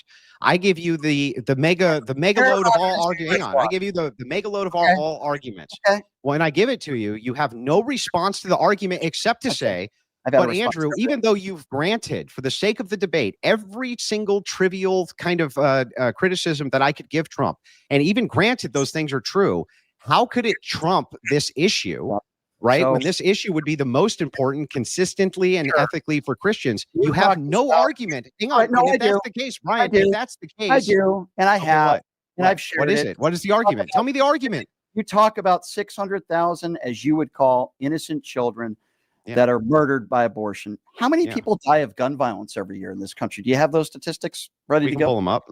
Okay. So a lot of people die. About 2 more minutes, guys, and then we're going to go into some of these super chats. Okay, fine. So the point that I'm making here is that there is one party that you are not a part of that wants to do something. It wouldn't be the end all and save everyone's life. But when I see children, I think you would agree with me. Being about 46,000 a year. Okay. What have related deaths? Okay, now whether it's suicide account for most of those. Okay, whether it's 46,000 or 6,000 or 600,000. Well, suicides account for a lot of those. If you truly do care, I hope you do, about innocent lives that are lost, then why don't you care about Donald Trump and Republicans putting forth gun legislation or laws in the books that don't make it easier for bad people to get their hands on guns? Because fundamentally, how could you make the claim, Brian, as you have many times, that Donald Trump is a fascistic dictator? I've never used. Okay, this is another thing that I have. But hang on, Brian. No. You said it earlier. No, this is important. You said this on Piers Morgan, and you're a liar. Never once have I ever called Donald Trump a fascist. Okay, you are a liar.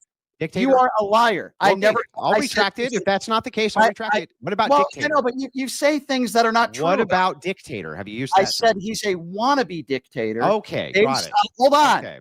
Based on the fact of how he treats dictators like Kim Jong-un, Vladimir Putin. What are the sanctions that Russia are giving up? So if it's the case, hang on, Brian, back to this. Hang on. Don't obfuscate. I'll retract it. If you haven't said fascist, I apologize, right? If I got that conflated and I was wrong, I apologize. But you have said dictator, and probably that's where I'm getting it from. That's the word dictator. But why, if you have a wannabe dictator in office, would you want to give your guns to them? So first of all, that's a ridiculous claim. Can you answer the question? If you have a wannabe dictator in office, why do you want to give him your guns? Okay, so first of all, we're not giving our guns to Donald Trump. Here's what we would do. And by the way, you're giving it to Trump's government. See, here's the thing. Again, you're completely mischaracterizing. I never said we should give up all our guns. In fact, I am pro Second Amendment. We should give up the most effective ones to the wannabe dictator. Okay, so first of all, your definition of effective, I would love to know what that is. What I have said is this. We should change the age. So you don't even know my opinion on gun control. Go ahead. Just make stupid assumptions. Okay. No, I'm asking you a question. No, you didn't ask me. You made an assumption. Yes, I did. I said, if it's the case that he's a wannabe dictator, why should we give him our guns, Brian? And I never said that. And it makes you sound like an imbecile. You said he's a wannabe dictator, right? Yes. Let me explain. Why would we want to give our guns to a wannabe dictator? I never said we should give up all of our guns. It's a stupid statement. Just the best ones to a wannabe dictator? I said, want us to give us the best ones? Age 18 to 21. I think we should have more money being put forth towards people that are mentally ill. So bad people that are mentally ill do not get their hands on guns. I think there should be a training course, a minimum 2 to 4 hour course, so we can train everybody on how to use a gun, how to hold a gun, how to shoot a gun, and how to store a gun. If you just gave me a couple of those things, I believe it wouldn't end all the gun violence in this country. That'd be a ridiculous claim. but it would save lives. And if you are, if we did that for the First Amendment, it would save lives. Okay, if we do things to help save lives, I want you to be consistent. Then why don't we do that with the First Amendment? Why don't I ask, what do you think we should do about gun violence in this country? Should we do anything? Yeah, but do you understand the criticism first? I'm asking you a question. Why is it that you don't think that we should go through training courses for the First Amendment when I can argue that through rhetoric and divisiveness, that actually kills more people yearly than gun violence does? So why is it for the First Amendment you don't think that there should be some kind of requirement for or a training course for you to exercise that right? I'm asking last answer here, then we've got to get into it. Okay, why is it that you think that we shouldn't have a training course for the First Amendment to exercise that right, but only the Second Amendment? So you're talking about freedom of speech as compared to the Second Amendment and gun control, which is absurd. By the way, that's not an argument. That's just incredulity. I do believe that things that are said on social media, I do believe that violent threats, things need to be monitored more closely. And I think the government needs to do a better job of that. I understand you have something called freedom of speech, and you can go on a public sidewalk and you could hold up a sign that says, I want to kill somebody, or, I don't think you can say that because that's you can't say that. Yeah, that's a threat, but you can say, I hate a certain race. You're allowed to do that on a public sidewalk. Do you think you should be allowed to? I think that is freedom of speech, but I also am okay with someone losing their job. There are still consequences for your words. I see. So there are still consequences for the words. For example, people that were freedom, love, and Brian. People celebrating the death of Charlie Kirk, I thought was wrong. Okay, I was emotional on the air. I called out people that were celebrating the death, and if they lost their job, quite frankly, I don't feel sorry for them. However, people like you and many others, correct me if I'm wrong, were saying the left is celebrating the death of Democrat officials are celebrating the death of Charlie Kirk. Not true. You couldn't name me one Democrat official. When did I say that? There are plenty of people on the right. If you didn't say that, okay. But there are plenty of people on the right. All right, fellas, I do have to interrupt. There's never a good time to do this, but Brian's got a hard out in about 10 minutes. Can we just finish one last point real quick?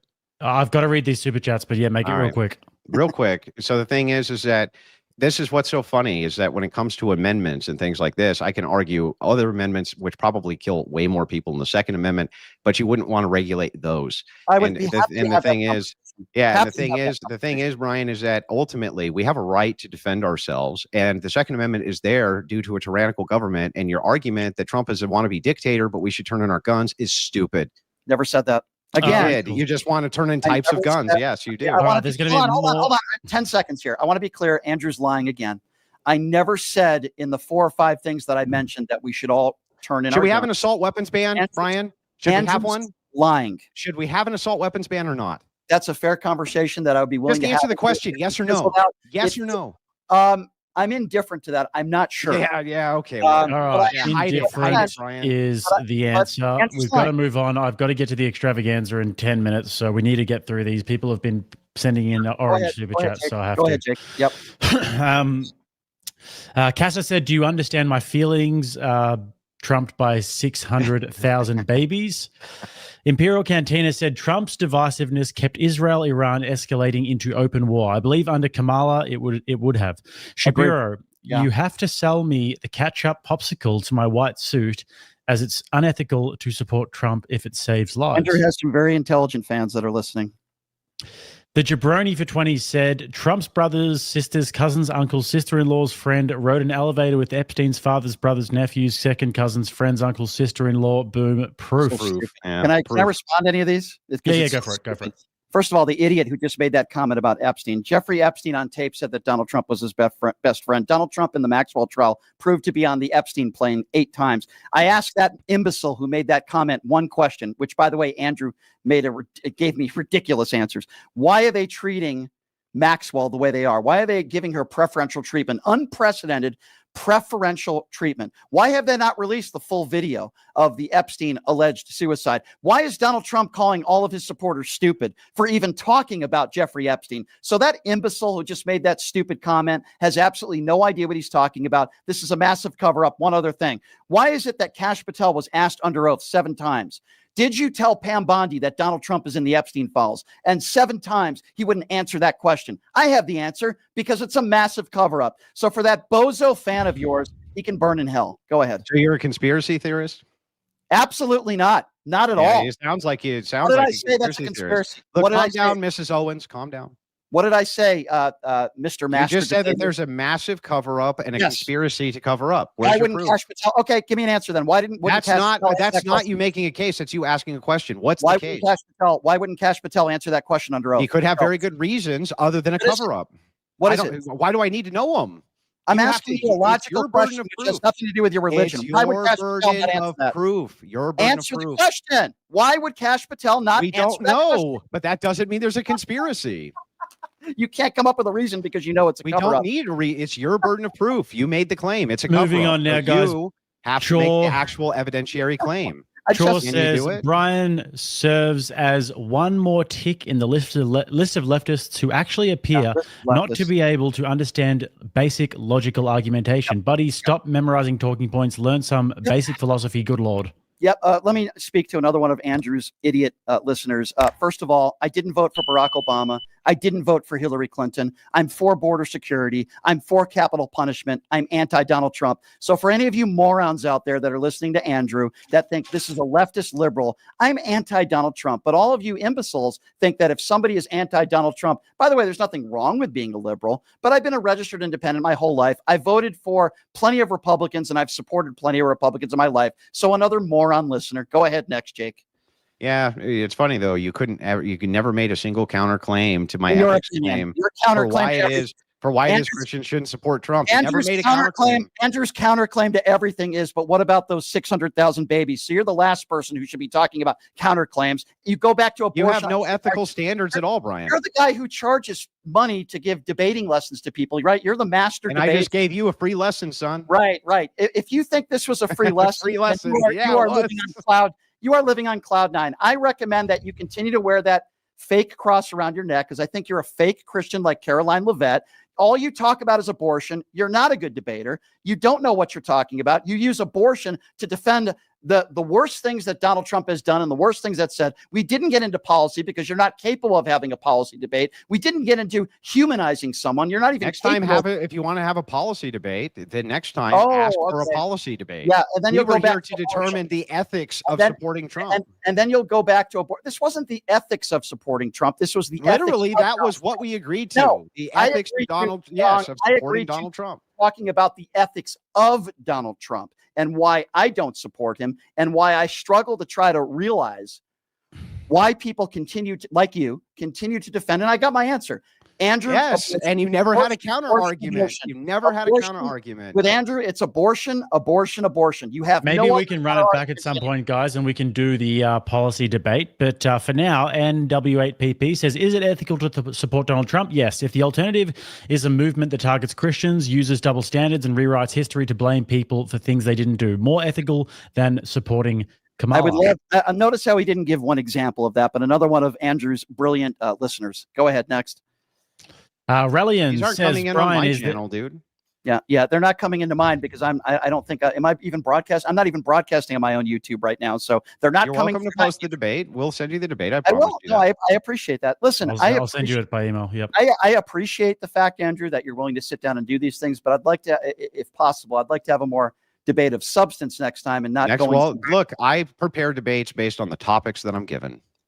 Brian, you can pitch any topic to me, and I'll pitch it to Andrew, and we'll see if we can get it done. Relian says, Brian, is there anything Trump could do to change your mind about him? My guess is that he could cure cancer tomorrow, and you'd still hate him. Okay, well, first of all, that's another really stupid statement. Trump's not curing any diseases. He has Robert F. Kennedy Jr. In charge in a position that he should not be in charge of, and they're actually hurting people because of Kennedy being put in that position. Is there anything Donald Trump could do? Well, first of all, the election's over. Is Donald Trump going to be running for a third term? I know some of you probably would think that was okay. I don't know what Andrew's take is on that, but of course not. It's ridiculous. Okay. It's a ridiculous claim made by ridiculous people. I agree with you. I think there's a lot of. Why would he wear Trump 2028 then? Is that just a joke? Yeah, why it's a meme. Memeing. Okay. It's not an attack on our democracy. Hey, if Donald Trump, it's not an attack on our Donald democracy. Trump didn't lie about the 2020 election. Does January 6th happen, Andrew? Yeah. So first of all, let's talk about this attack on democracy thing. Mm-hmm. We have a republic. We were never intended to have an entrenched democracy of universal suffrage. That was not even how the country was set up. That's one. And two, originally presidents didn't even have term limits, which is hilarious that you guys are adamant of this, like it's some sort of republic function. And then thirdly, let me just point this out to you. I have That Trump is not going to run for a third term, you conspiracy theorist wacko. Okay, so maybe you shouldn't sell memorabilia saying Trump 2028, but you Because didn't it's answer my funny. question. Does January 6th happen if Donald Trump doesn't lie about the 2020 election? Yes or no? Yes or no? What do you mean? Lie about it? Guys, we can't. I'm really sorry, but there's a bunch of questions. I really don't want to leave out anybody's questions. All right, who no sent problem, them no in. problem. Project VOPod said, based on Brian's ethics, if society 100% decides that having intercourse with underage people is ethical, then why would that be wrong? If Brian says it's wrong, what standard would you have to come to that conclusion? Somebody else with about a 25 IQ. I'm not even going to respond to that stupid statement. Andrew, does January 6th happen if Donald Trump doesn't lie about the 2020 election and say Joe Biden cheated and the Democrats cheated and it was rigged? Does January 6th happen? Yes or no? Well, I'm not really sure the context here for what you're asking. Are you asking me like if Trump didn't make statements about this? Yeah, if he conceded, do you think January 6th still would happen? Well, it's impossible for us to know. But the thing is that Trump himself, he told people to stand down, go home. He didn't do any of these things. Yeah, he told people to go home 5 hours after it already started. Yeah, well, you would have to bear you again bear the burden of proof to make the demonstration. The burden of proof is it took him 4.5 hours to put out a video. Listen, I only have about a minute. Oh no. I'm going to try to be nice here. Okay, Andrew, I'm going to try to be nice. I appreciate you doing this. I like a good debate. I think this is something that we do have in common, is that we like to have political discourse. It's the one thing that I probably had in common with Charlie Kirk. I like having conversations with people that I disagree with. I think you're the same.